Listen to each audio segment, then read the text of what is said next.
अस्सलाम वालेकुम स्टूडेंट्स, आवाज़ आ रही है आप लोगों को?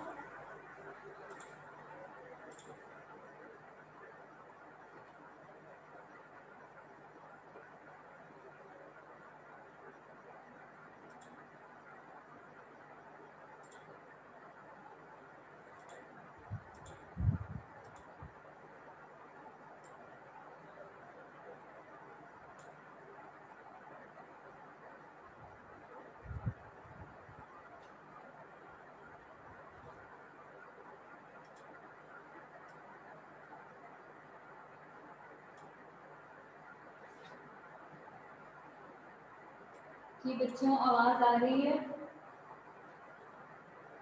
मैम आ रही है लेकिन बहुत दूर से आ रही है। हल्की आ रही है? Yes ma'am.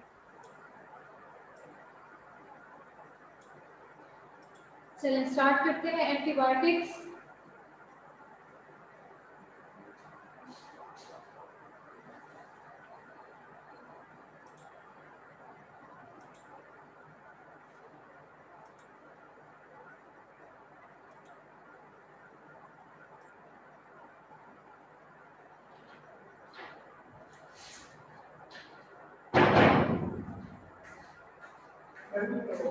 दो बजे तो आपने लिख दी नहीं लिखी थी? नहीं लिखी। वो भी लिख दीजिएगा यहाँ पे। और अभी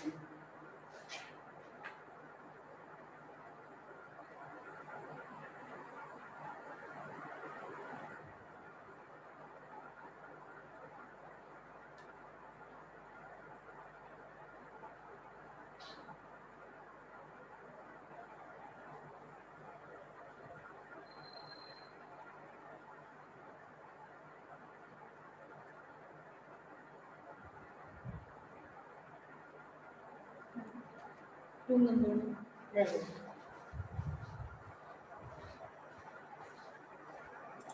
जी हम स्टार्ट करते हैं एंटीबायोटिक्स आज से। एंटीबायोटिक्स से पहले हम ये देखेंगे कि एंटीबायोटिक्स होती क्या है, इनकी क्लासिफिकेशन क्या है और कहाँ कहाँ पे एक्ट करती हैं, कब कब देनी है, क्या इनके बेनिफिशियल इफेक्ट्स हैं और क्या एडवर्स इफेक्ट्स हैं।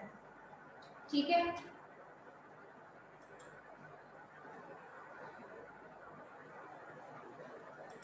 एंटीबायोटिक क्या चीज़ है? एंटीबायोसिस से निकला है। बायो मीन्स लाइफ, बचपन से पढ़ा है। Bio means life, anti means against. जो कोई भी चीज लाइफ के अगेंस्ट है दैट इज एंटीबायोटिक। ठीक हो गया।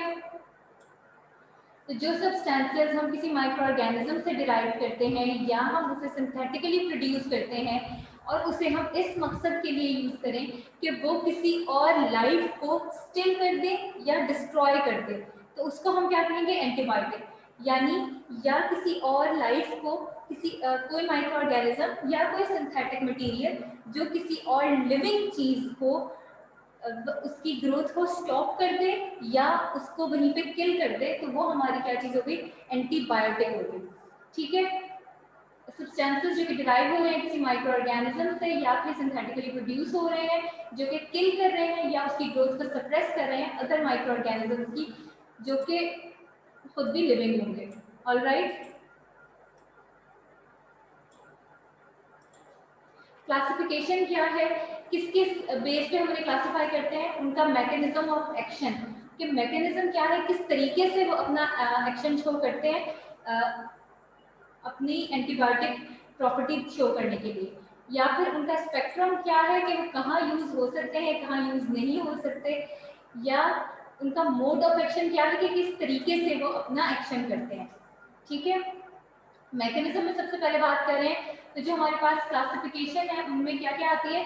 सेल वॉल सिंथेसिस के इनहिबिटर्स हैं जो सेल वॉल ही नहीं बनने देंगे अगली चीज की, जो भी अगला कोई सब्सटेंस है उसकी सेल वॉल ही नहीं बनने देंगे। सेल वॉल प्रोटेक्टिव लेयर होती है, जब सेल वॉल ही नहीं बनेगी, उसकी प्रोटेक्शन ही नहीं आएगी, तो वो चीज वहाँ पे डिस्ट्रॉय हो जाएगी, जिसमें पेंसिलिन, सेफलोस्पोरिन, बेसिट्रेसिन और वेंकोमाइसिन वगैरह आती हैं। नेक्स्ट हमारे पास चीज आ गई जो कि उसके जो सेल मेम्ब्रेन है उसके फंक्शंस को इनहिबिट कर देती है। यानी वो सेल वॉल थी, अब सेल मेम्ब्रेन आई, सेल मेम्ब्रेन को नहीं अपना प्रॉपर फंक्शन करने देती, तो ना कोई चीज अंदर जाएगी ना कोई चीज बाहर आएगी, ना प्रोटेक्शन होगी उस तरीके से, वो चीज होगी। इसमें पोलीमिक्सिन आ गए। नेक्स्ट हमारे पास चीज आ गई प्रोटीन सिंथेसिस के इनहिबिटर्स। प्रोटीन क्या कर रही है, उसका डीएनए मटेरियल पूरा बनता है, उसके सारा एमआरएनए टीआरएनए सारा कुछ प्रोटीन सिंथेसिस हो रही होती है, उसको इनहिबिट कर देंगी, यानी कि उस सेल की आगे फर्दर प्रोलिफरेशन या उस सेल की आगे ग्रोथ रुके। इसमें chloramphenicol, macrolides, clindamycin, tetracyclines and aminoglycosides आते हैं। नेक्स्ट चीज आगे nucleic acid synthesis, more appropriate हो रहे हैं हम प्रोटीन से आगे न्यूक्लिक एसिड पे आ रहे हैं, यानी उसका डीएनए फॉर्म ही नहीं होने देंगे। उसके बाद आ गया folic acid synthesis, folic acids नहीं उसमें बनने देंगे, ठीक है, जो कि उसकी ग्रोथ के लिए जरूरी है। ये डायग्रामेटिकली दिखाया है, सेल वॉल की सिंथेसिस नहीं होने देंगे, ठीक है, ये सेल मेम्ब्रेन को स्टॉप कर रहे हैं, सेल मेम्ब्रेन की सिंथेसिस नहीं होने देंगे। नेक्स्ट आ गया फॉलेट सिंथेसिस इनहिबिटर्स हैं, फॉलिक एसिड नहीं बनने देंगे। न्यूक्लिक एसिड सिंथेसिस के इनहिबिटर्स हैं, मजीद आगे डीएनए नहीं प्रमोट होने देंगे, या फिर जो मैक्रोलाइड्स वगैरह आते हैं जो कि आगे उसके प्रोटीन सिंथेसिस इनहिबिटर्स आ जाते हैं, जो कि उसकी नेक्स्ट प्रोटीन्स नहीं बनने देंगे। जी बच्चों,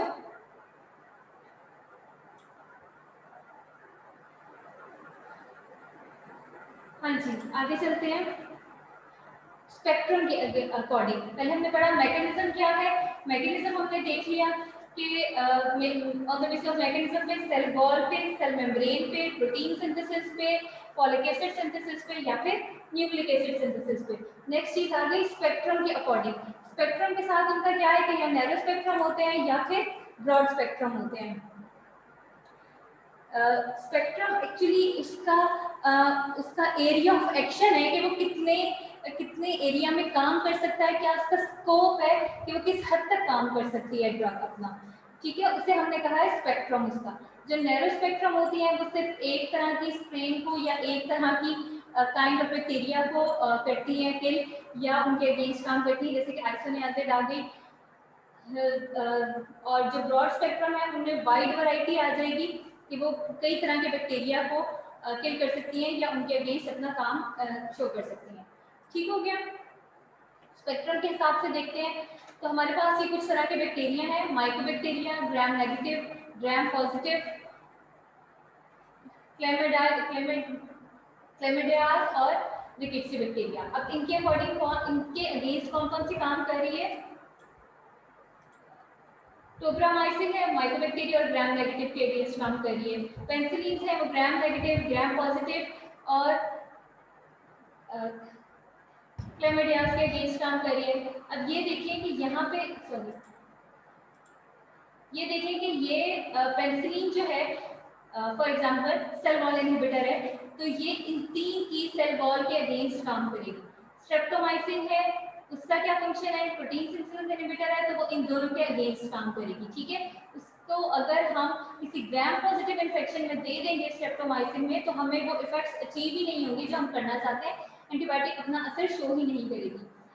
उसी तरीके से आइसोनियाजिड है, वो सिर्फ माइकोबैक्टीरिया के केस में हमें जो है वो ट्रीटमेंट प्रोवाइड कर रही है। अगर हम इसको दे देंगे ग्राम पॉजिटिव बैक्टीरिया के केस में या ग्राम नेगेटिव बैक्टीरिया के केस में, तो हमें क्योर ही नहीं मिलेगा। जैसे हम कहते हैं कि फलाने को ये बीमारी है और हम सिमरा दे के लेमैन अपनी तरफ से डॉक्टर बन के कहते हैं कि फलानी एंटीबायोटिक मैंने फलानी चीज़ के लिए खाई थी तो मुझे बहुत अच्छा इफेक्ट आया था, तुम भी ये वाली एंटीबायोटिक खा लो, विदाउट नोइंग कि इसका इफेक्ट उस डिजीज के लिए अकॉर्डिंग एक्यूरेट है भी या नहीं भी है, ठीक है। ये एक कॉमन प्रैक्टिस है कि हम ये चीज़ नहीं देख रहे कि बीमारी क्या चल रही थी और क्या नहीं है। हमारे घरों में मोस्ट कॉमन है ये चीज़ कि ये वाली एंटीबायोटिक पड़ी हुई है या मुझे इससे फर्क पड़ा था तो तुम भी ये वाली एंटीबायोटिक ले लो।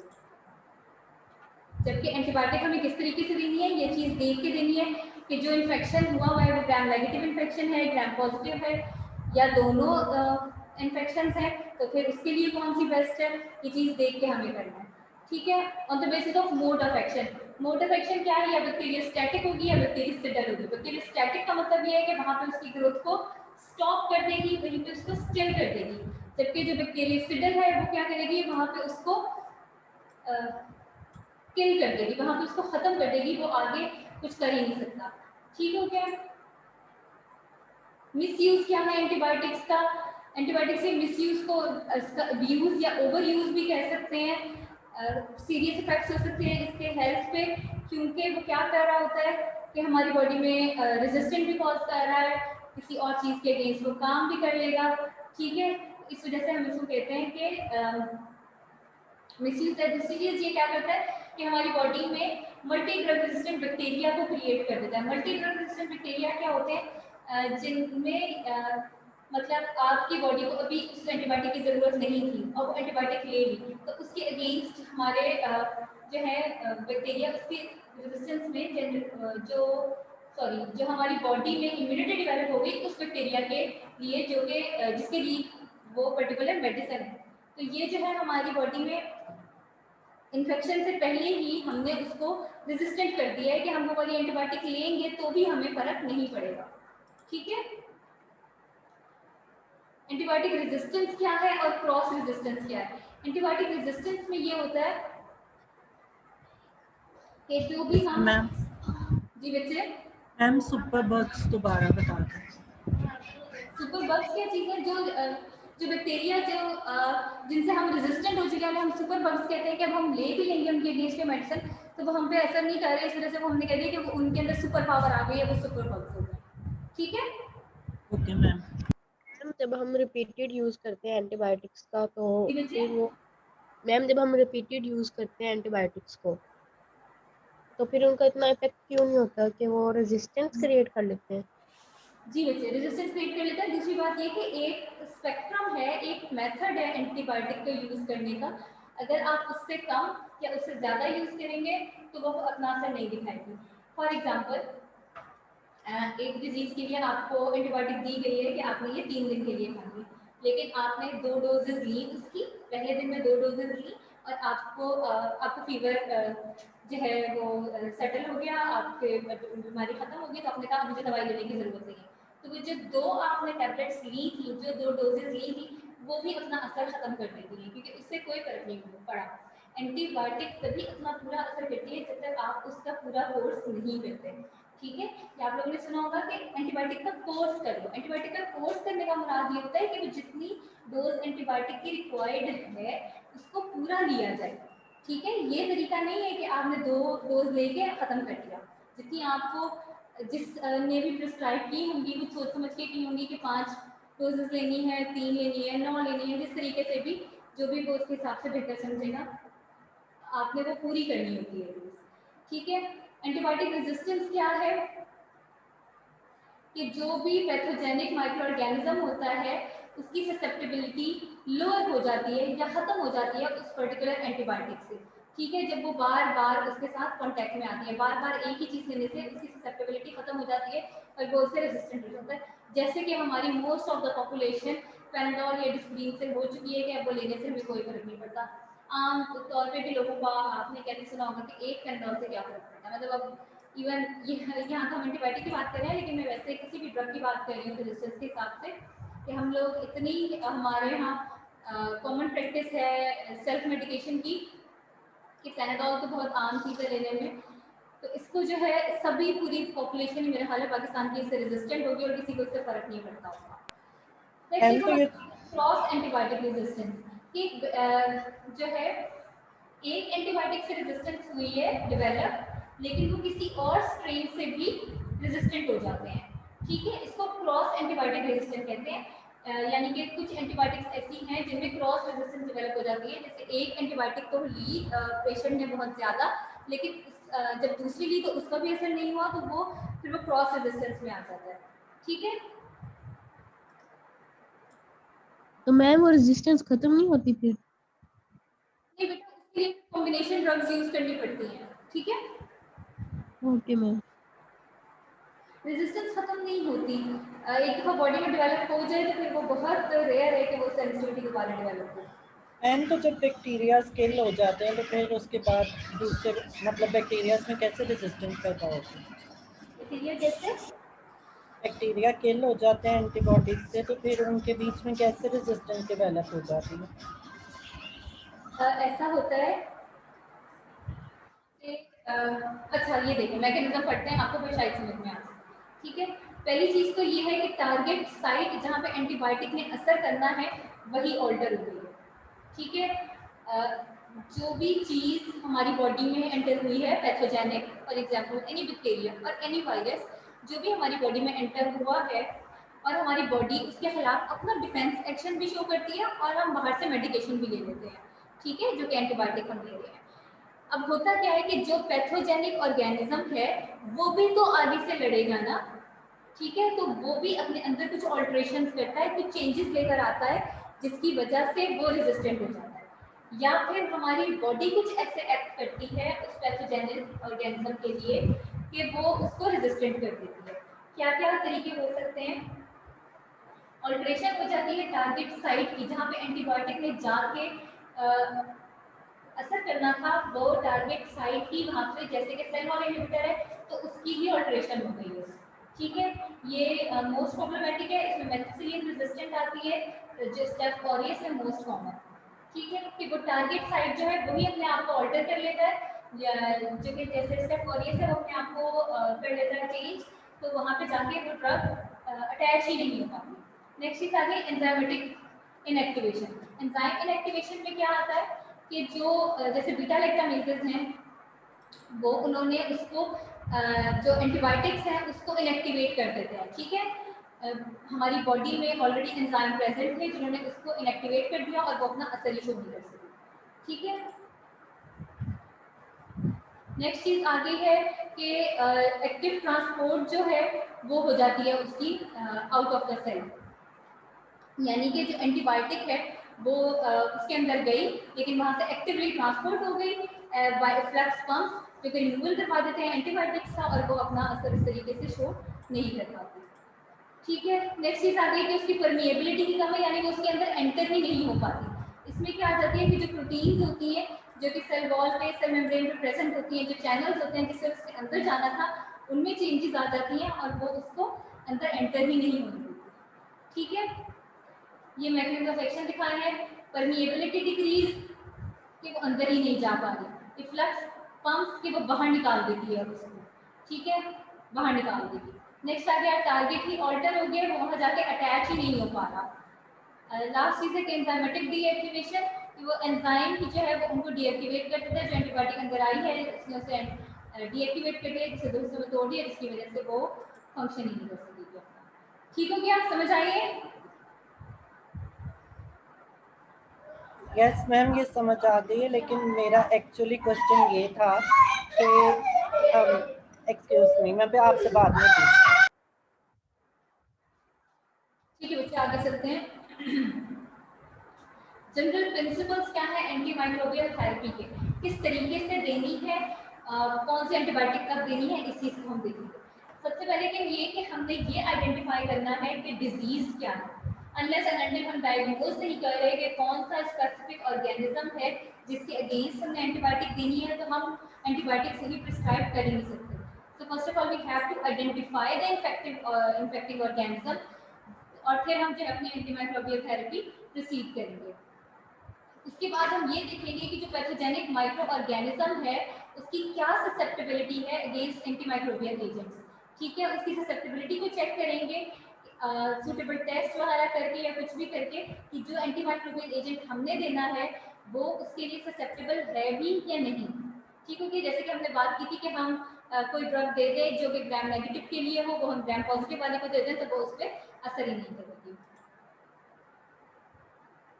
नेक्स्ट चीज आ गई कि फैक्टर्स जो कि इन्फ्लुएंस कर रहे हैं मैम आपकी आवाज एंटीमाइक्रोबियल क्लियर एजेंट नहीं आ रही। को। जी बच्चे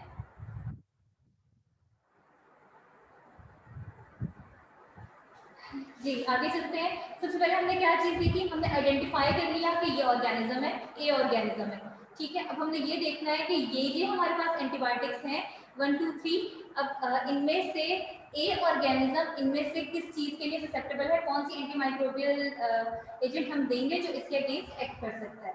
ये चीज हमने देख ली ऑर्गेनिज्म के अगेंस्ट, ठीक है। नेक्स्ट अब हमने होस्ट को देखना है कि जिसको हमने देनी है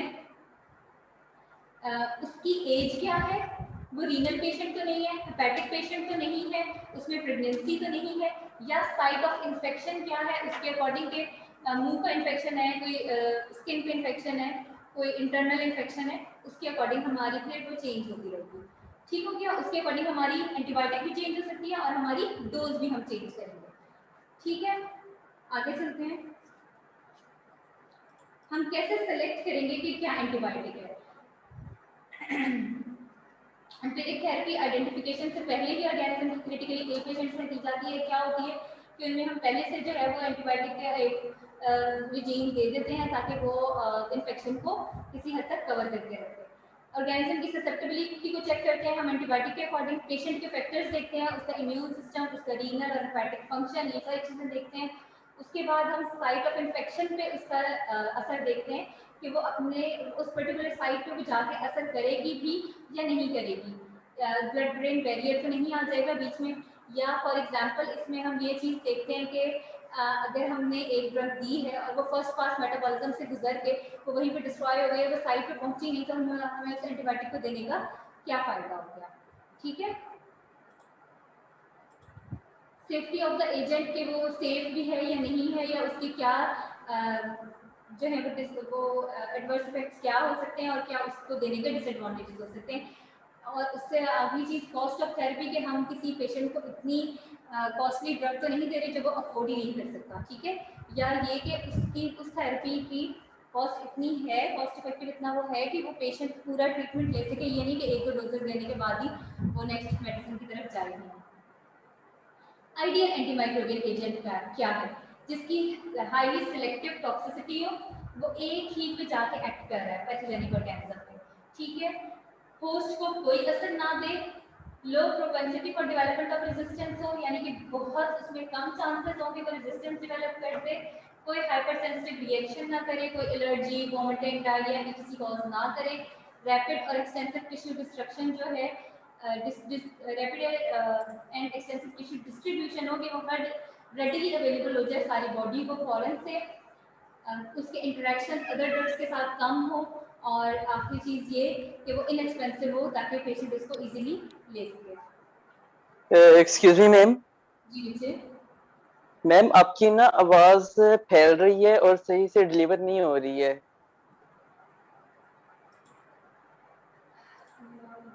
अगर आप काइंडली हैंड फ्री लगा लें तो उससे सही आती है आवाज। बेटा मैं क्लासरूम में हूँ, यहाँ पे हैंड फ्री तो नहीं काम करते। मैम सही आ रही है आवाज? सही आ रही है। जी मैम सही आ रही है आवाज। मैम मुझे सही नहीं आ रही है। यस मैम, मुझे भी सही नहीं आ रही। मैम हमें भी नहीं आ रही। अस्सलाम वालेकुम मैम। सलाम जी बच्चे। मैम ये ना अपने क्लास का टाइम यानी कि 3:30 बजे रखा है, इसमें मैम इंग्लिश की भी क्लास होती है, क्लैश आ रहा है आपके साथ, आपके फार्माकोलॉजी की क्लास के साथ मैम। बेटे कोई बात नहीं, अगर किसी का फ्लैश आ रहा है आप रिकॉर्डिंग सुन लेना। थोड़ा सा इशू था मुझे जिसकी वजह से मैं नहीं ले सकी सुबह में, तो हमने इसको ज्वाइन कर लिया था क्लास को। मैम ये रोज ही ऐसा होगा? मैम नेक्स्ट क्लास कितने बजे है? नेक्स्ट क्लास वो 11 बजे की इस टाइम होगी 3:30 बजे? अपने टाइम पे ही होगी क्लास। क्योंकि मैम वो जूम मीटिंग पे जो लिंक आया है उस पे 3:30 का आ रहा है पीएम। जी मैम उस पे बाकी लेक्चर भी कितने सारे दिनों के लिए आ रहा है। जी बच्चे मैम जो आपने लिंक दिया ना उसमें काफी मतलब जून के लिए भी यही मतलब आ रहा है टाइम 3:30 का आपने दिया 3:30 पे चेंज हो गया है। ओके रमजान की टाइमिंग्स के अकॉर्डिंग आ रहा था, वो अब नॉर्मल स्केड्यूल के हिसाब से उसके टाइमिंग सेट कर दी है।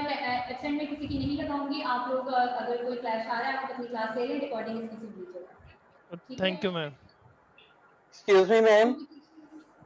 जी बच्चे मैम काइंडली नेक्स्ट लेक्चर से हैंड फ्री यूज कर लिया। वो आपने लास्ट टाइम भी हैंड फ्री जब यूज किए थे तब सही आवाज आती है, वरना इस तरह मुझे सही समझ नहीं आती है। मैंने कभी हैंड फ्री यूज नहीं किए, मैं क्लासरूम में हूँ, क्लासरूम डिफरेंट होने मैम की हमें वजह सही से आवाज आ रही है। ये क्लासरूम मैम डिफरेंट ऐसे हो सकता है मुझे कि फैल के आ रही है। बाहर क्या रिकॉर्डिंग में भी आवाज नहीं आती सही?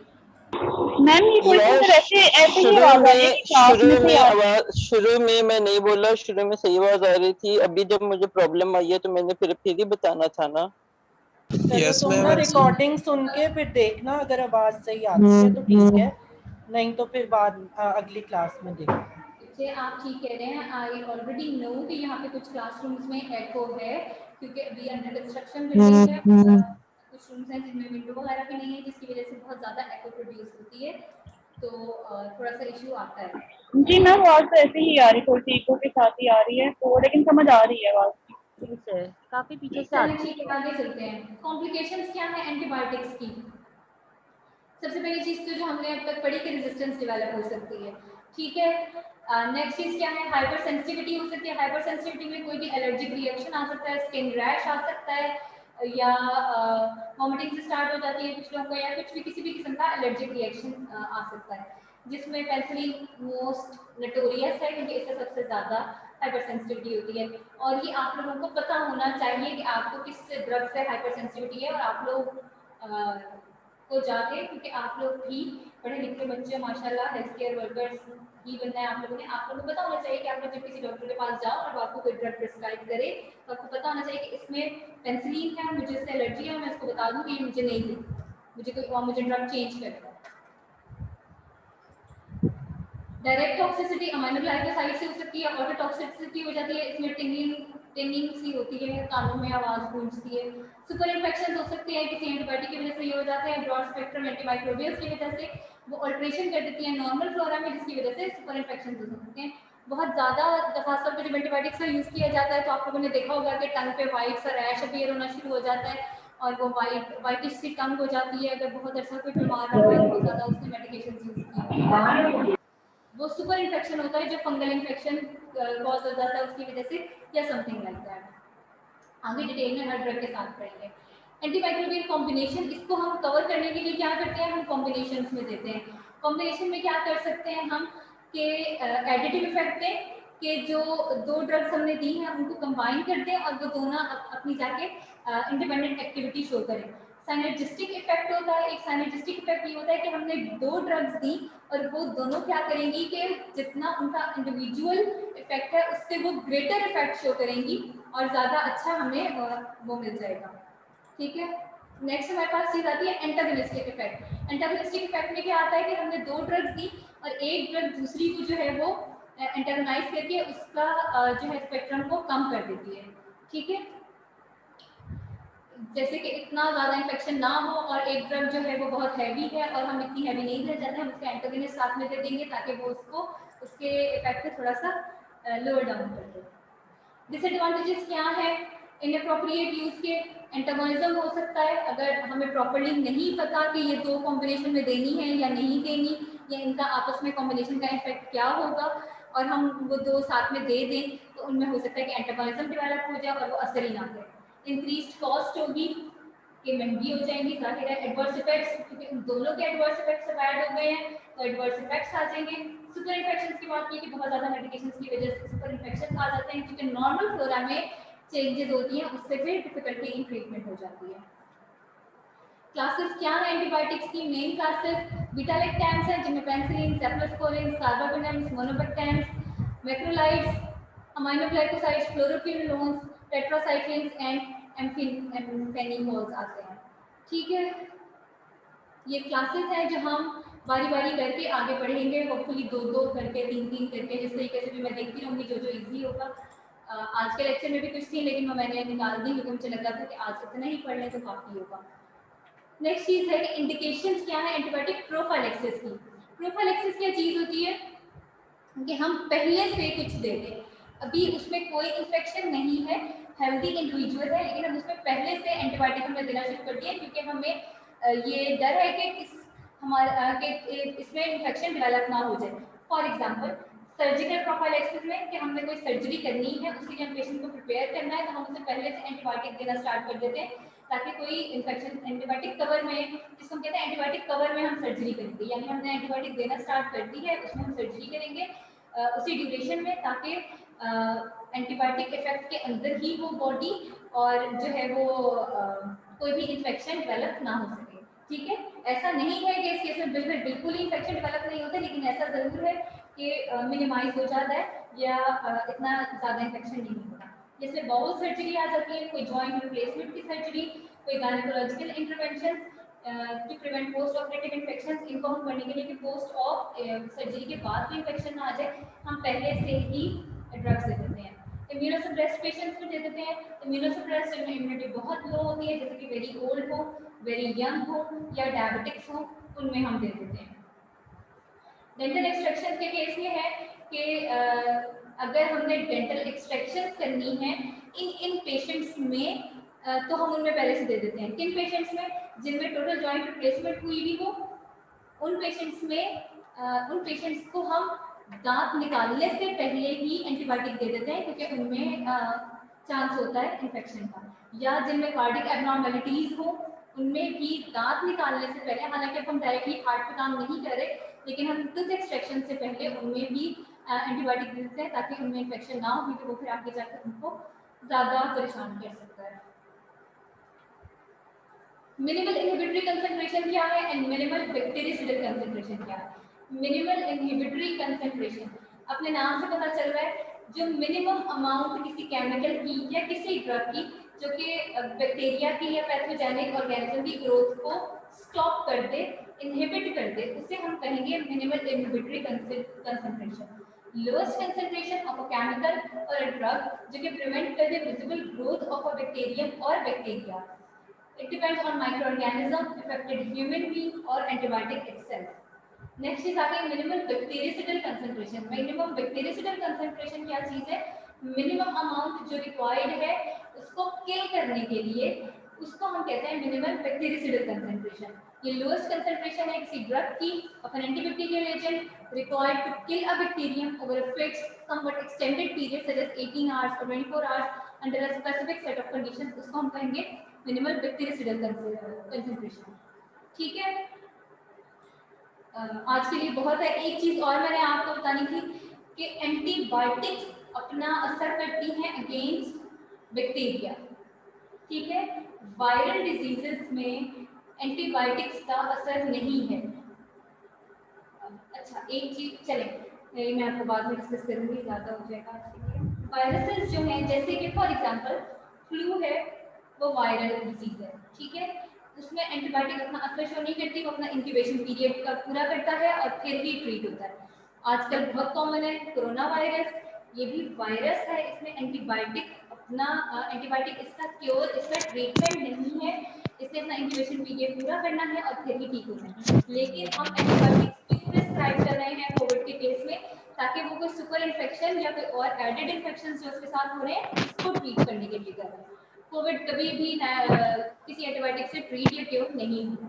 ठीक है जी बच्चों, समझ आ रही है? किसी ने कोई चीज पूछनी है?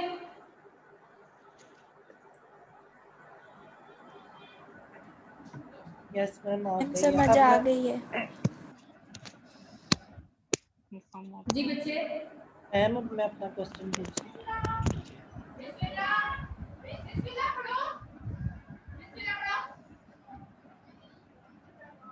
अस्सलाम वालेकुम मैम, वो मैंने आपसे बात कही थी कि मैंने आपको ना असाइनमेंट सेंड की, मेल की थी, तो वो आप कल वाली मेल पे मैंने अपने टाइम पे पहले आपको सेंड की थी, लेकिन ना वो बाद में आया कि ना वो मेल नहीं जा सकती। उसके बाद फिर मैंने आपकी दूसरी आईडी पे स्क्रीनशॉट टाइम के साथ और अपनी ना असाइनमेंट सेंड किया, तो मैम प्लीज उसे एक्सेप्ट कर लें। चलो ठीक है, देखेंगे। Thank you ma'am. जी बच्चों, अस्सलाम वालेकुम मैम।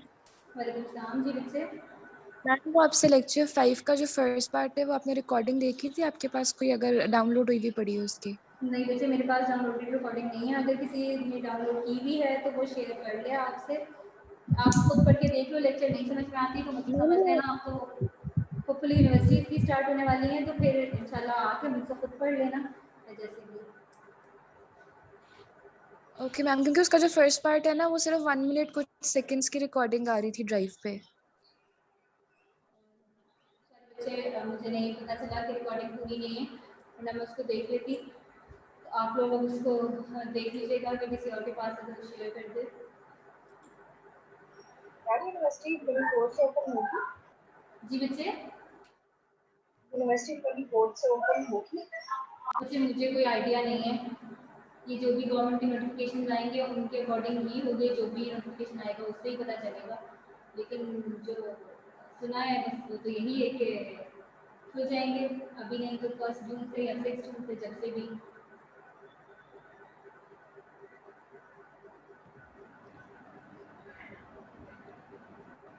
मैम मेरा क्वेश्चन ये था कि बैक्टीरियाज जो हैं वो जब हम एंटीबायोटिक लेते हैं तो सारे बैक्टीरियाज डिस्ट्रॉय हो जाते हैं, मतलब इम्यून सिस्टम और बैक्टीरिया एंटीबॉडीज मिलके सारे बैक्टीरियाज को डिस्ट्रॉय कर देते हैं।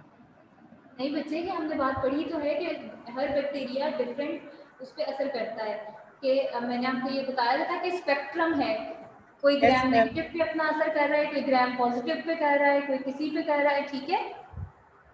नो मैम, मेरा मतलब ये है कि जिसके लिए जो एंटीबायोटिक होती है जी तो बच्चे, वो जी तो बैक्टीरिया सारे किल हो जाते हैं ना। मोस्ट ऑफ देम हो जाते होंगे कि डिजीज क्योर हो जाए। अच्छा, तो इसका मतलब कुछ रह जाते हैं जिसकी वजह से रेजिस्टेंस पैदा हो जाती है। बेटे रेजिस्टेंस इस वजह से नहीं, रेजिस्टेंस हमने पढ़ा तो है किन किन चीज़ों की वजह से प्रोड्यूस होती है। पर मैम बैक्टीरिया में कैसे होती है? मतलब पहले बैक्टीरिया जो उसके बीच में उस चीज की रेजिस्टेंस नहीं थी, बाद में कैसे हो गई एंटीबायोटिक के बाद? बेटा मतलब वो जब ऐसे ही हमें जब दोबारा अटैक होगा उस चीज का, तब तो न्यू बैक्टीरिया आएंगे ना, वो वाले तो नहीं होंगे जो हमारे बॉडी में पहले से थे। वैसे हम ना हम ये बात नहीं कर रहे कि वो नेक्स्ट टाइम आएगा तो वो रेजिस्टेंट हो चुका हुआ होगा। बात ये कर रहे हैं कि हमारे जो साइट ही है ना बैक्टीरिया की, वो वो अपने आप को ऑल्टर करके फिर वो दोबारा अपना असर करते हैं, ठीक है। जैसे फॉर एग्जांपल उन्होंने अपनी सेल वॉल को ऑल्टर कर लिया कि वो उन पे असर ही नहीं करेगा, ठीक है। अब जब वो दोबारा इन्फेक्शन कॉज करेगा ना, तो वो जो कुछ बैक्टीरिया बॉडी में रह गए थे वो ऑल्टर्ड बैक्टीरिया होंगे जो अपना दोबारा से इन्फेक्शन कॉज करेंगे। यस मैम, मैं यही पूछ रहा हूँ कि कुछ रह गए जी, होंगे ना ऑलरेडी जिनकी वजह ऑल्टर्ड से। बैक्टीरिया होंगे जो अब इन्फेक्शन कॉज करेंगे और वो रेजिस्टेंट हो चुके होंगे, ठीक है, Yes, वो ma'am, रेजिस्टेंस ठीक है। डेवलप कर चुके होंगे। ठीक है, थैंक यू। ठीक है बच्चों, आज के लिए इतना ही, आप लोग लीव कर सकते हैं। Thank you so much. Allah Hafiz. Hafiz ma'am.